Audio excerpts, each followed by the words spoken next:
sorting out a few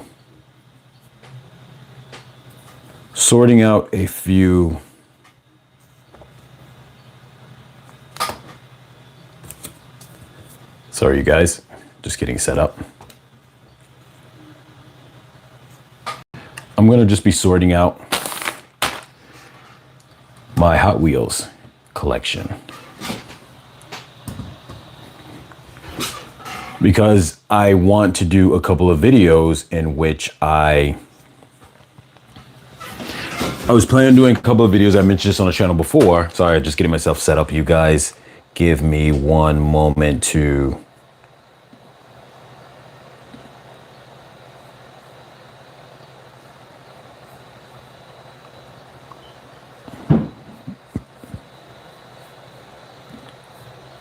get myself going here. Let's see. Okay.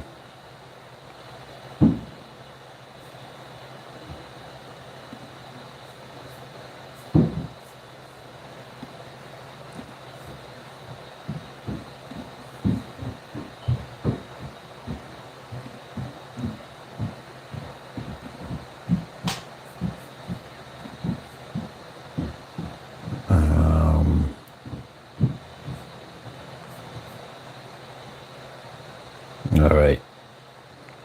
Give me one moment. I am trying to set up my stream right now on my computer. For whatever reason, it's giving me an issue a little bit right now. So let's see.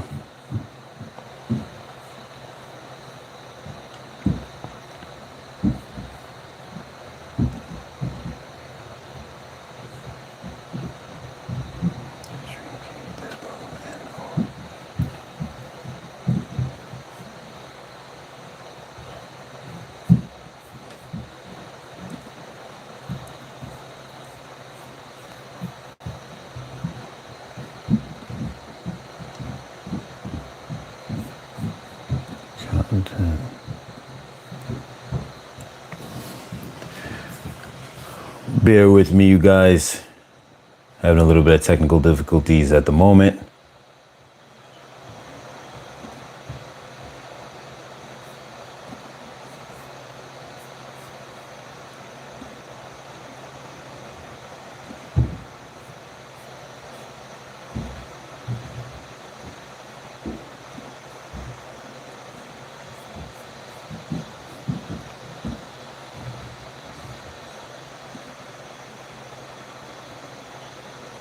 Okay, here we go.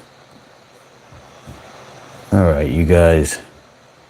Just wanted to be able to get my get everything going as far as on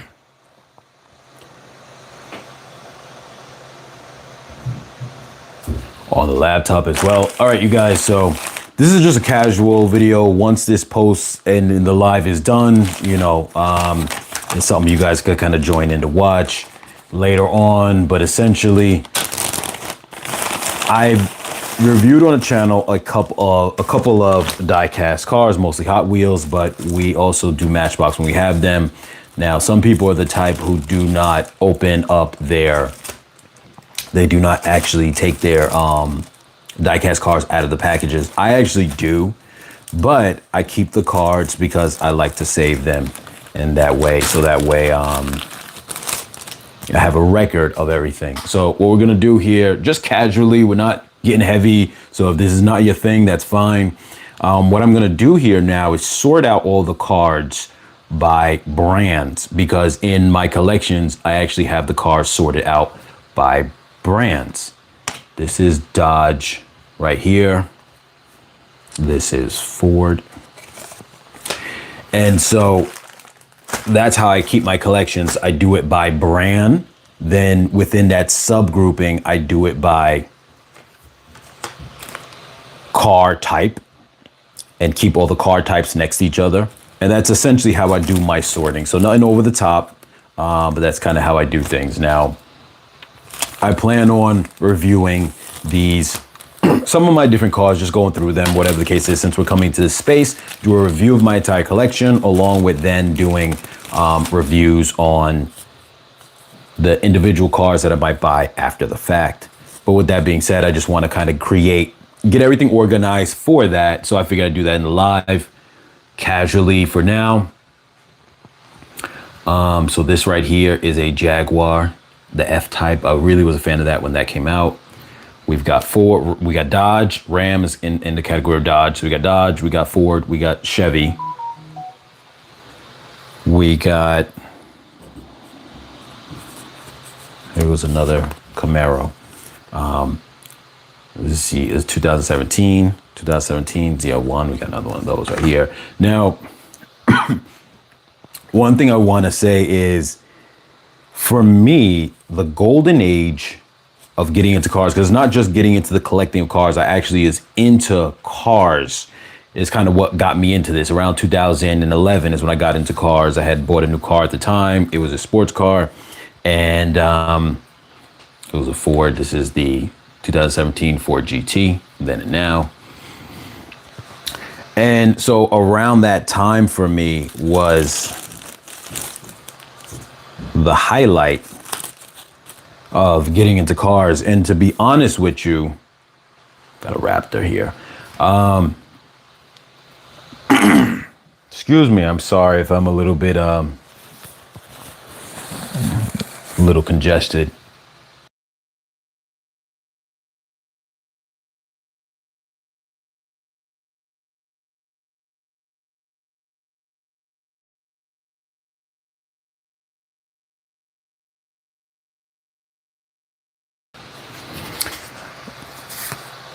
This is a BMW M3 GT2. It doesn't say the year, unfortunately, on some of these things. I'm gonna put that over here in the category of BMW. This right here was a Aston Martin 177.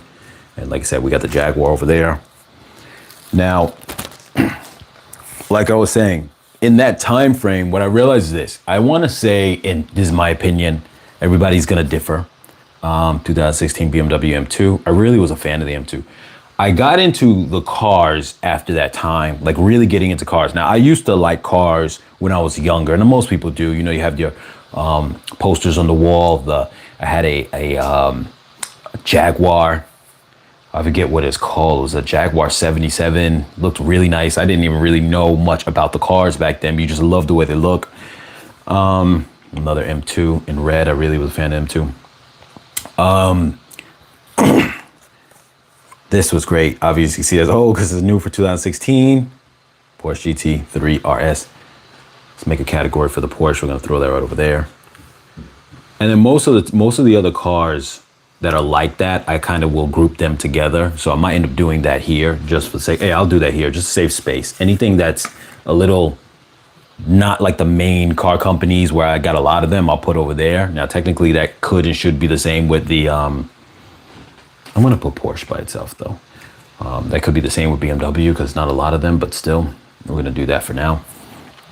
Sorry about just gotta get through with my thought. Audi RS5 Coupe, really a big fan of that one at the time as well.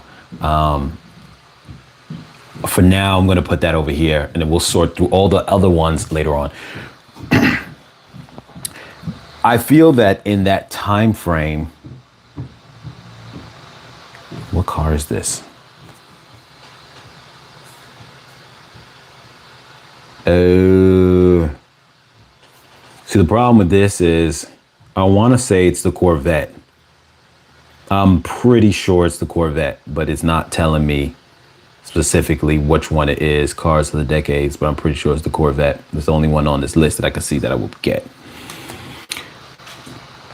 A lot of people have the time. Let me pause of going through these cars before I end up not getting to my thought. Back in the days, I had a couple of posters on the wall. Like everybody, the Lamborghini Countach was the car, the greatest car at the time. You had what do you call it again? The Ferrari. I forget which version that was, but I forget what version it was, but it was an old school Ferrari around that same time that like I remember having a couple of Matchbox cars of, I mean Hot Wheels cars of, and just you had those ones that you just knew you loved. They were great back in the days. The supercars, back in the days. But then when you're younger, it's a little different. When you're older, you start really kind of getting into, at least it was for me, you start getting into really like the, what do you call it?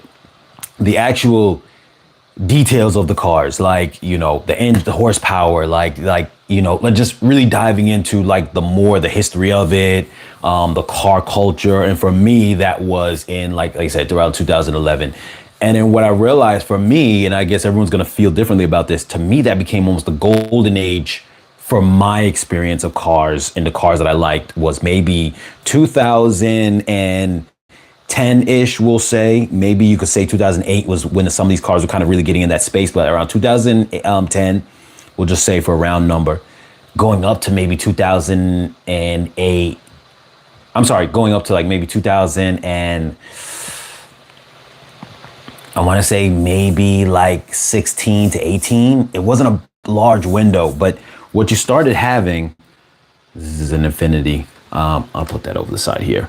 What you started having was Dodge. The Viper is my favorite car back in the days, and it's still. I'm putting things in the wrong space. Ford in the truck.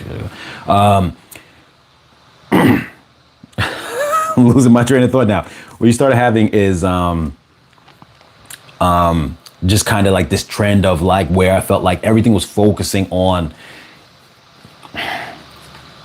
People knew you needed cars that were, you needed cars that were reliable. You needed cars that were practical. You needed SUVs. SUVs started getting the 3 rows.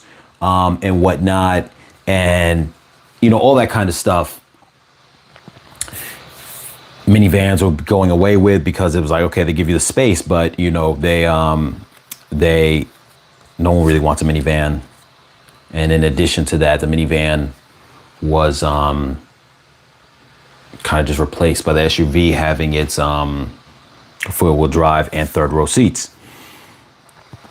But the thing about it is, Tesla Model S, that was also the time frame of the impractical, where people were like, I want impractical cars. I want to see impractical cars. And that's when you started having the sports cars having this kind of resurgence. Like, you had the M3 at that time, and it had a V8. And I don't know if was never too familiar with BMWs that much to know if the M, that's when I was first really learning of the M cars like that.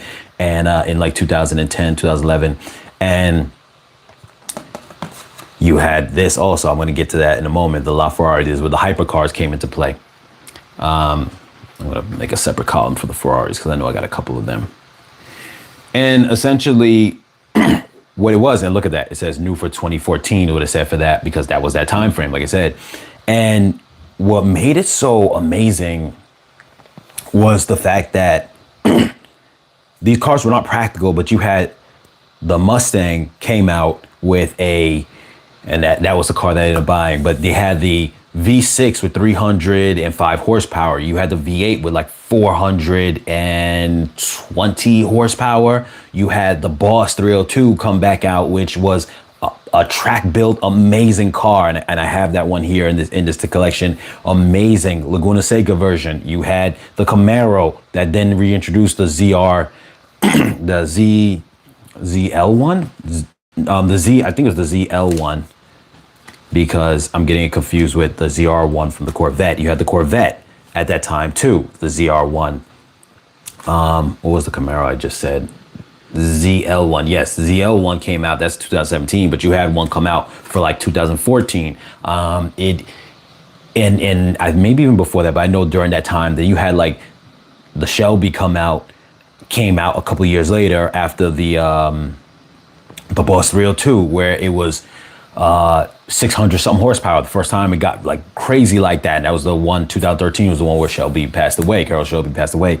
But you had so many cars that were just like crazy. You had the Audis, the R8 Spider was like so big at that time, and all these other cars, GT 350R.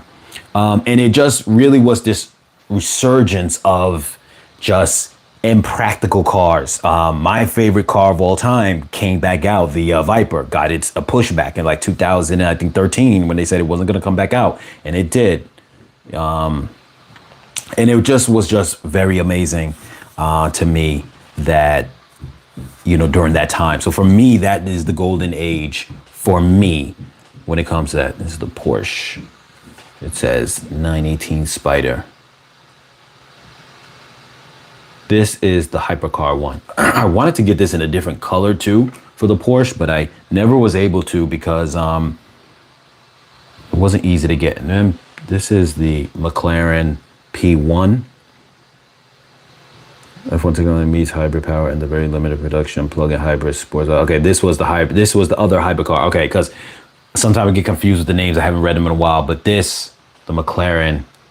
I'm gonna put the McLaren in this category here of just the other, you know, import type of cars because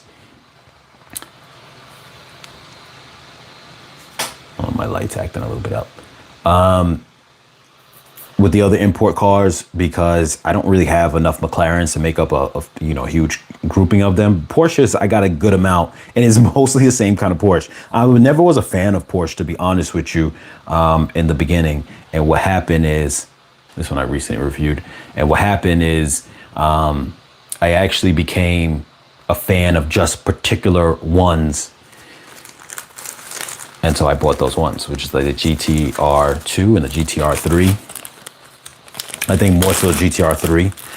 But anyway, like I was saying, so to me, that was like the golden age of the cars, which got me into it. And then, of course, I then ended up getting into getting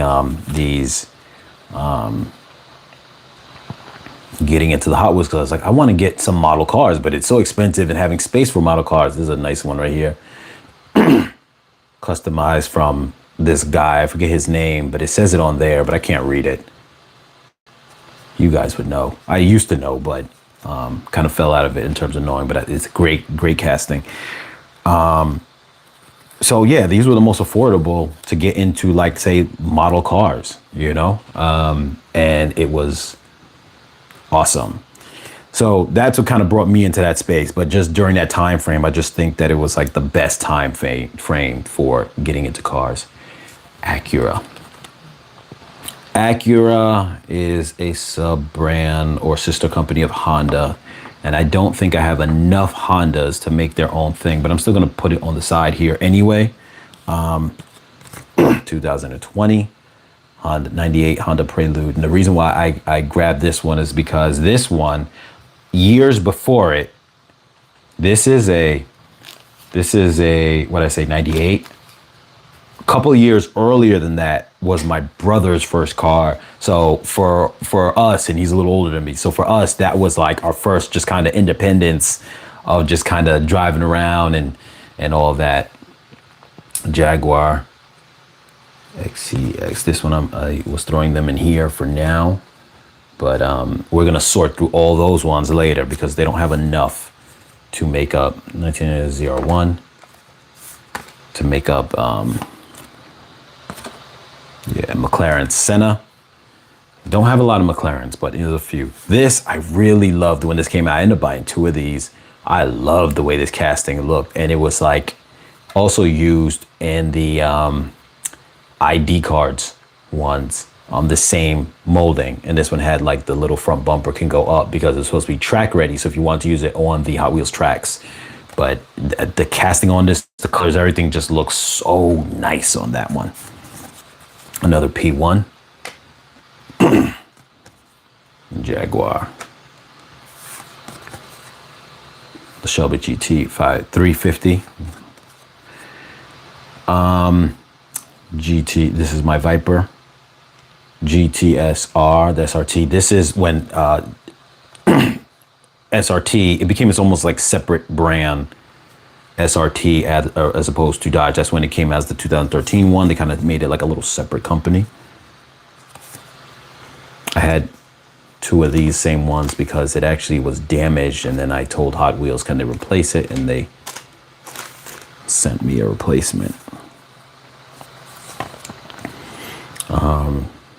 What is this right here? The Kia Stinger. I was a real fan of this when it came out.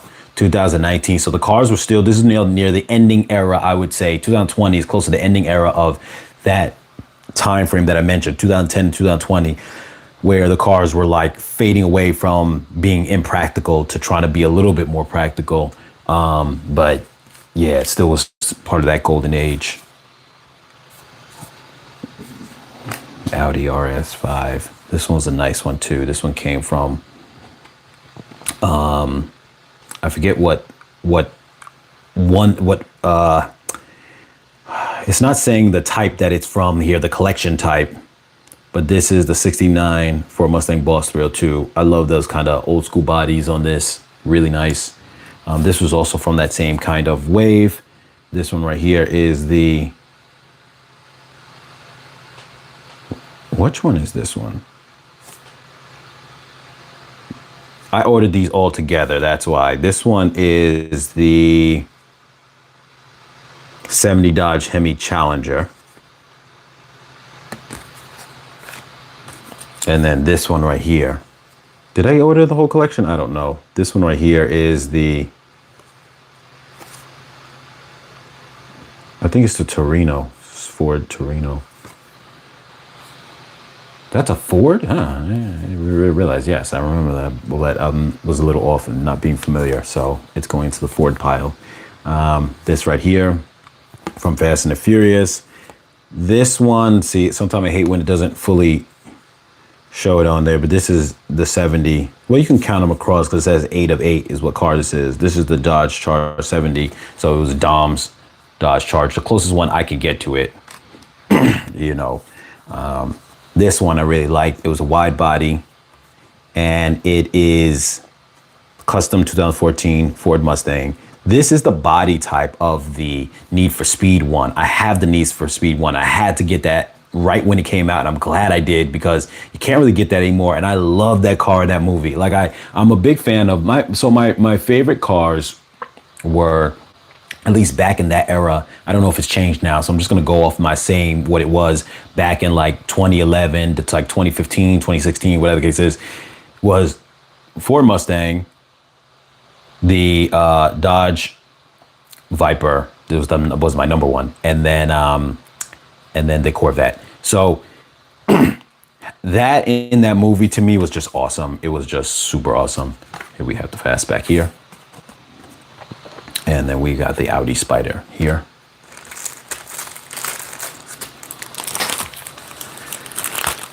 I think for this video here, going live, I think I'm just gonna sort out the cards, and then maybe in a later one, I will sort out the collections if I have time. If I don't have time, then you're just gonna see them in a regular video of me going over each collection after the fact.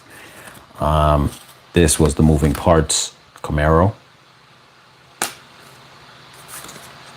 Nissan.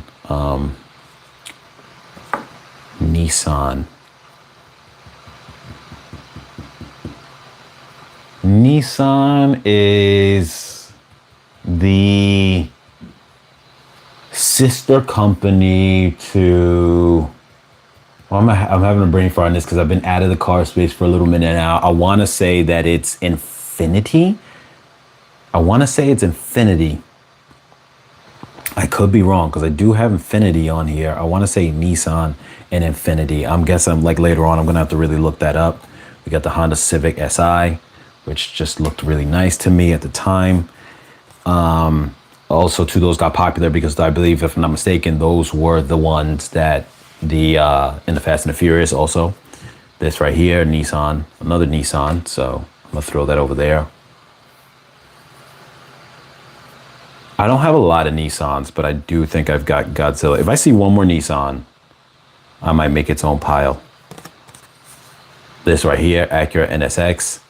I always used to see this car in the street when I was younger, and I never really cared much about it because I didn't know its significance. And then when I got older and I got like in 2011 and up, that's when I realized its significance, and I was like, this is really cool. Like, and so I had to buy one at that point because I realized the cultural significance of it. The Toyota AE86 Sprinter Torino. Now, I bought this one because it's the closest I was going to be able to get to a, what's the name of that show again? The Japanese show. I'm having a brain fart again. Initial D. If you guys ever seen that, it is a cool show. And who's Toyota's? Toyota is, who's their sister company? Toyota. And how do I not know this stuff? It's like I've been out of the car segment for a little minute now, and now I can't remember. Toyota is Lexus. I do not have any other Lexuses. That's my only Toyota. So, yes. This is the same truck, different color, but the same truck from Fast and the Furious that Brian was driving in the beginning. I bought this Mustang. It's a 2019 Ford Mustang Coupe, and or Coupe, and it's green. But I bought it because around the same year you had the Bullet edition, and this is the closest you're gonna have as like the remake of the Bullet. It was almost like a appearance package with a few more extra, like maybe a track pack with it, but as far as I'm concerned, that's the Bullet. That's the remake of the Bullet, and that's the closest I'm gonna have to that, because I don't think they ever made an official one of that. 2012 Lamborghini Centenario Roadster. Sometimes you just gotta grab a Lamborghini. So that's where my mind was with that. The Mazda 95. This is the RX-7. Was very popular because later on I started learning more in the culture of the Japanese imports, plus the fact that at Initial D, it emphasized how big of a car this was, and that really made me go like, yeah, I wanna have that. And what's funny too is I knew a guy who had a car like this when I was younger, but I didn't know the significance of it. I was like maybe 19 years old, and I didn't know the significance of that car. I think he did, but I didn't. So yeah, Honda S2000. A car I learned about around that era that I was speaking of, and what I coined my golden age of cars. We're just going to call that the 2010 to 2020.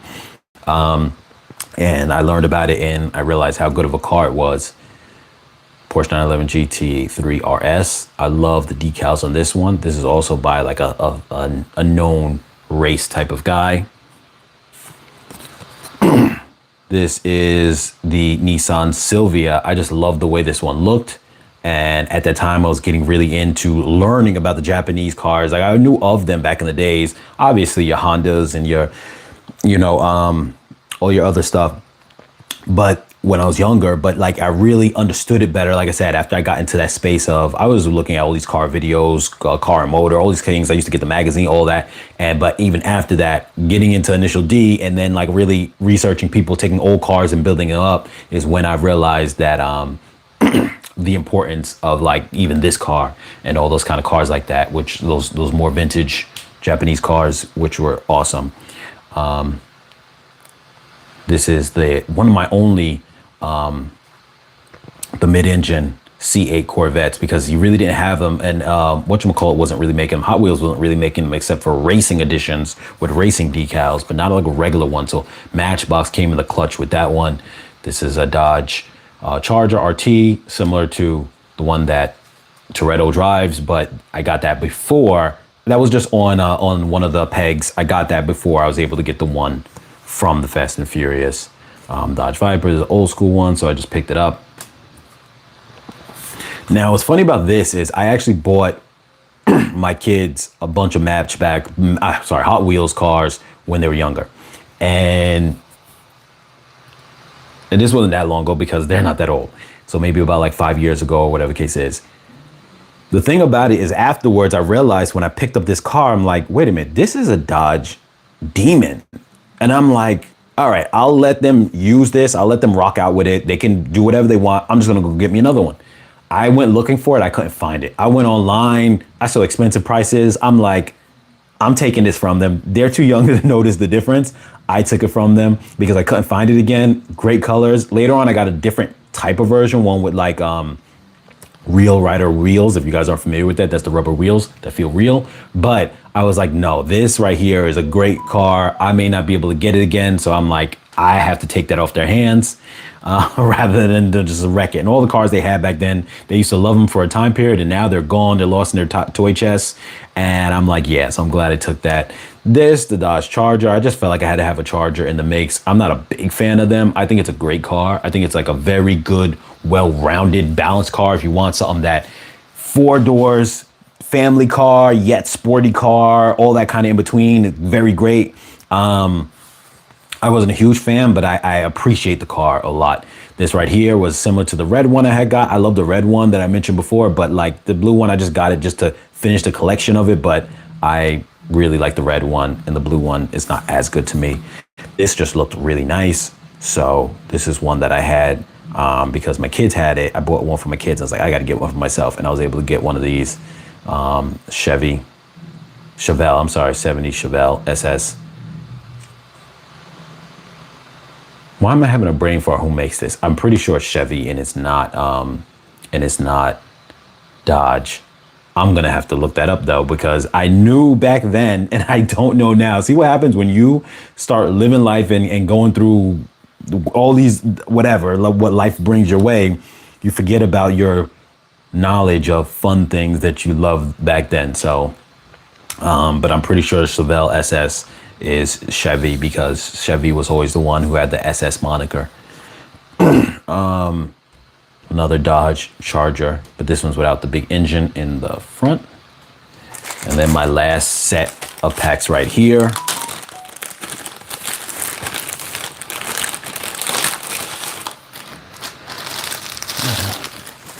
And then after that, like I said, we'll end the live stream, and then either I will do another separate live stream going through the cars, or I will just wait to the actual just recorded review of going through the cars, depending if I have the time. So this right here was 2006, the NSX 2017. That's going to go in our Honda pile. That right is over here. You can't really see it, it's a little off screen. Do like that so you guys see a little better. But that was awesome. Like I said, I already had the older one, Need for Speed. If I'm not mistaken, and see, when I cut this, there was no decal on the bottom. I wish that there was, but they don't have an image of the car. They didn't have nothing on the back. This was the one for the Need for Speed. For, what do you call it? The movie. And I'm just gonna quickly pull that out. Let me pray that this doesn't fall and collapse right now.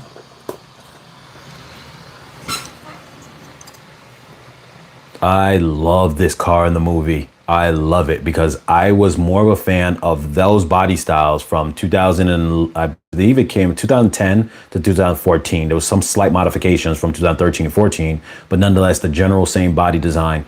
And I loved this body design over when they went global. And it was more of like from 2014 and up, and it's more of like a sporty car rather than a muscle car.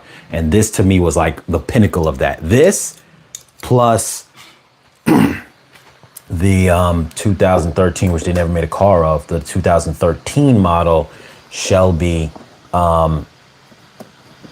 GT500, the one that was made that Carroll Shelby last worked on. And I always thought that car was great. Not as, you know, didn't have that full body kit going on, but it still was amazing. We've got this right here, Dodge Viper. Let me plug that one there. This right here, what is this right here? I probably should have bubbled it in so I knew. The Eclipse, there we go, the Eclipse. I didn't like, so this one right here is the, let's see the year on it. It's not saying. This is one of the newer model ones, and I was never a fan of the newer model Eclipse, but the one that was from Fast and the Furious, I was always a fan of that before that was even popular. Why? Because, excuse me, I remember when I was young and I was in high school, there was a teacher that had that car, and I used to see that car riding around.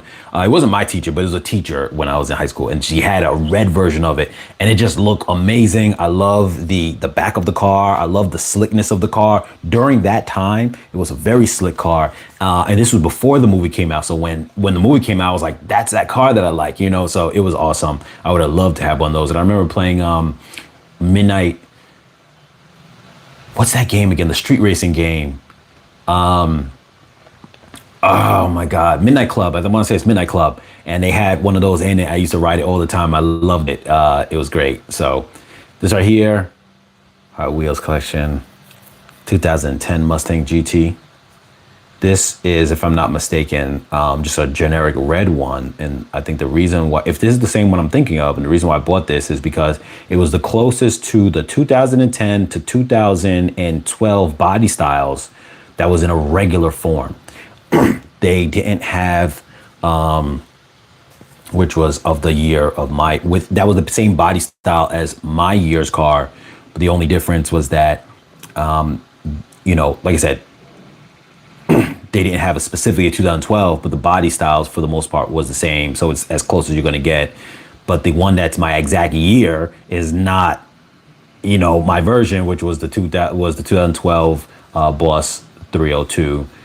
What Hot Wheels doesn't do, and I'm going to assume Matchbox is the same way, they don't update and give you a year to year model if nothing changes on the car. So they aren't going to do that. This right here is Spider, Ferrari F430 Spider. I just bought it at the time because it was on the pegs. It was a,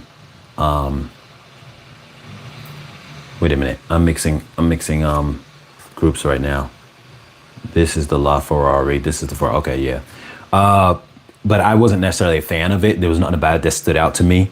When I get to my favorite Ferrari, like in modern times, I will show that. But that was just one that was on the pegs. It's like, fine, I'll get it. I don't try to get everything. I try to get the ones I like. But sometimes I'll see something that looks good, and I'll get it, even though I'm not really a fan of the car. I'm a fan of the way it looks at that moment. This right here was the closest. I remember when I first bought this one. V8, this is the GT500. It's not saying the year on it. No, it does. I'm sorry, 67 Shelby GT500, part of the Muscle Mania collection. And it says new models for 2011. So this is back then, like I said, when I got into the collecting the cars. And this was the closest I was able to get straight off the peg without ordering from online or anything like that to a Eleanor, because back then, even this is after the time of that movie, Eleanor was still popular. We're coming off the coattails of that. Yes, that came out way before, but that the essence of that car stayed relevant 5 years, 10 years after that movie came out. Going to 60 Seconds. I love that movie. I know for some people it might be cheesy, it might be a cult classic. I love it so much. Nissan 370Z, one of those cars that I wasn't a huge fan of, yet I thought it looked good. I thought it looked like a baby Porsche. I thought it just made a lot of sense. It's one of those things where like you appreciate the goodness of a car, even though it's not necessarily a car you would want, but you still appreciate its goodness. Look at that. Why are they advertising Green Lantern on there? I have no clue. But anyway, 2011 model. This is the BMW M3. This should have been the one with the V8 on it.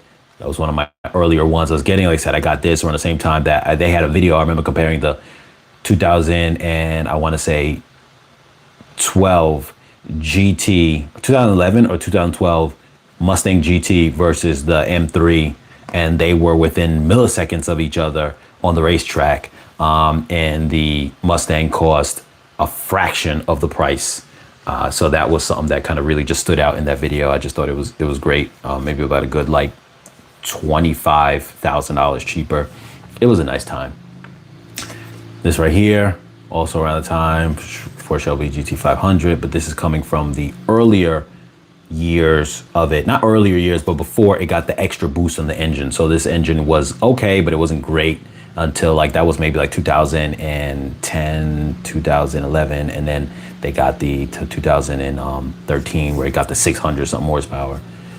the older body design of the Corvette, but there's the Grand Sport, which I really loved because it was like sportier, but didn't have like the crazy horsepower of like the Z06 or the ZL1. This right here, which one is this? The Ferrari 12. Yes, so this was my favorite Ferrari. You can't see a picture on there because this was a short card. So this part below it was where the card was. And I don't like the short cards because I prefer the ones that show the whole thing. But you can see a picture on here. The Ferrari F12 Berlinetta, I love the way it looked so much. Like that brought me back into loving Ferraris. Not only that, but I always thought that, and you could Google this and you'll see images of it. That plus the Scion or Toyota FRS. I forget what the Scion, not Scion. No, it was the Scion FRS. Later on, branded Toyota because Scion died, and then, if I'm not mistaken, and then it was Subaru BRZ. But anyway, the more specifically the Scion version, Toyota version. I remember they looked the same, like the body style looked just like the Ferrari F12 Berlinetta for the most part, and it was like that just blew my mind. But I really loved that. This right here, I remember when I bought this because when this car first came out in this exact painting, it's like paint job is how it was when it was first brought back out for 2013. It says born 2013. It came out because obviously, you know, cars always are like a year ahead. So it's 2013 model, but it came out in 2012. This is when they brought back the Viper, and I thought it was so amazing. I remember going to a car show and seeing this, and it was my favorite car brought back, and I was like, this is amazing. Corvette ZR1, there's no image on it. Another Honda 2000.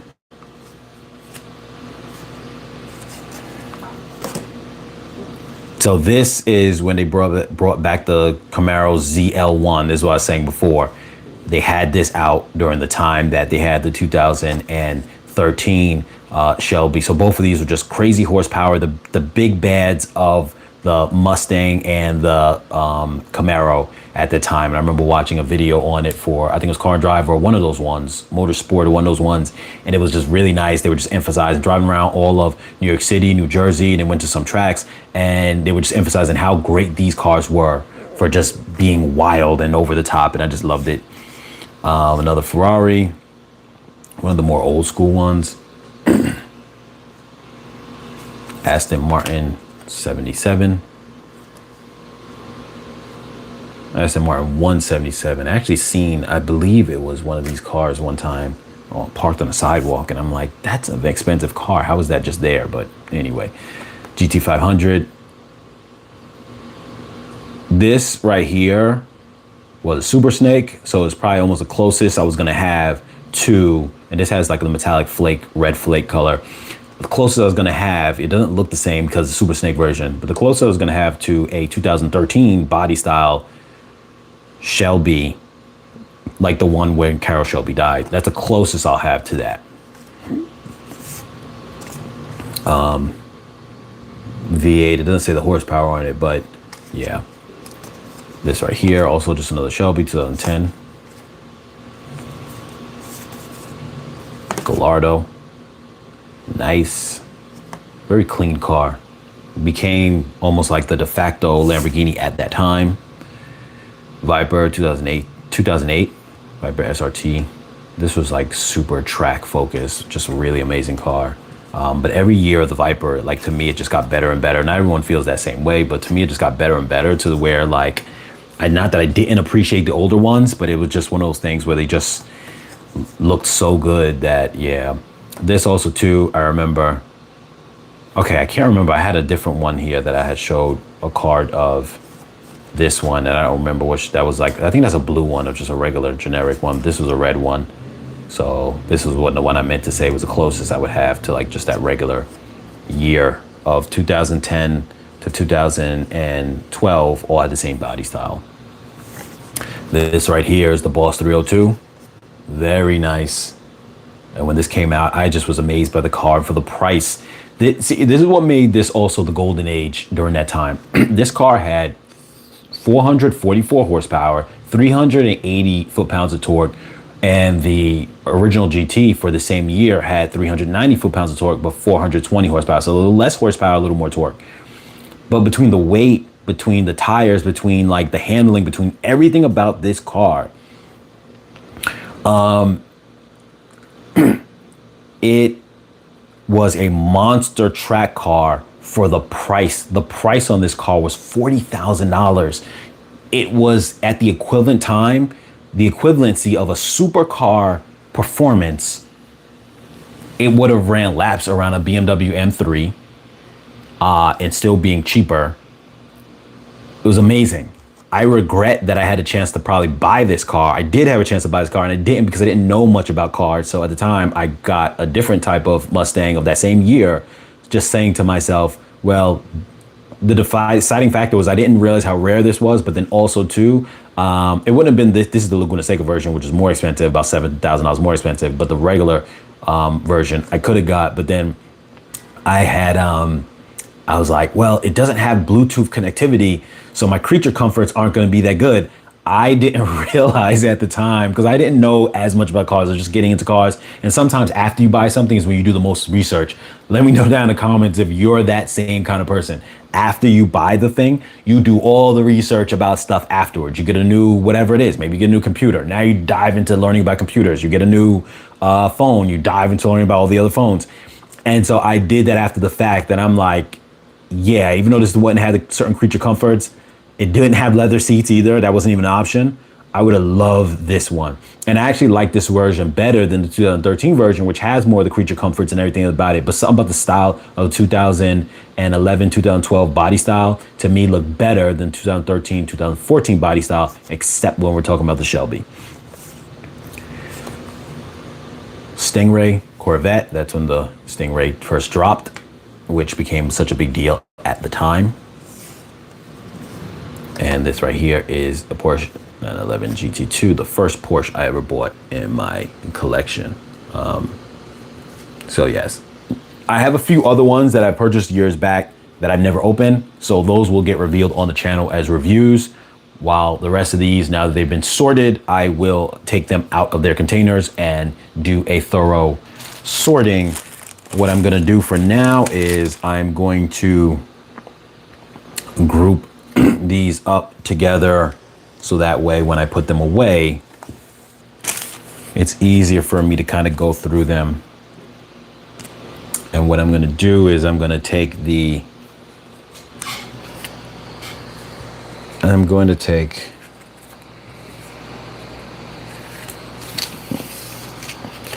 Ferraris,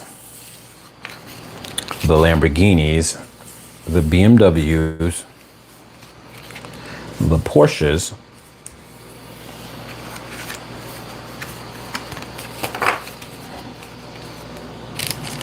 and I'm going to put them all, and I'm going to take the Honda on top of those, and I'm going to put them all together. These are all the ones that have a grouping or a category that don't have a lot of cars, and I'm going to put them together for now. Then I'm going to take, let's see,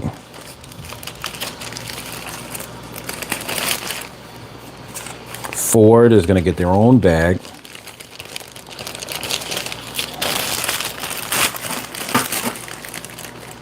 And if you guys do this, I recommend this because that way you guys are able to bag these things up.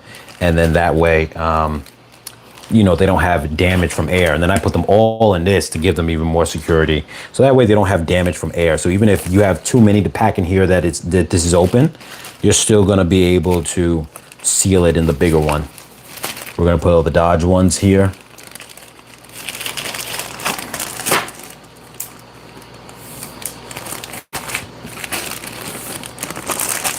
And then all the Chevy is gonna go in here.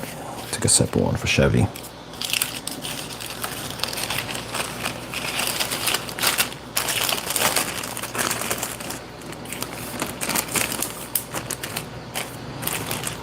And then last, we'll take all these mixtures of different ones and we're gonna sort them out later, another time. I'm not gonna do all that right now. but I'm gonna sort them out into the ones that are the same company. But for the most part, there's only like maybe one or two of each company in here. There's not a lot, so it's just a lot of different companies, not a lot of the same companies. We're gonna put that all in its own separate one here for now. And yeah, so next time I'll see if I end up sorting out the cars. If I don't end up sorting out the cars, what I'm gonna do is I'm just gonna end up sorting out, I'm gonna sort out each company, each brand, and then I'm just gonna do a review, a video on each brand separately, and we'll do it like that. And then obviously all the ones that have too few of a brand, I'll do them all together as well. All right, you guys, I'm gonna catch you guys in the next video.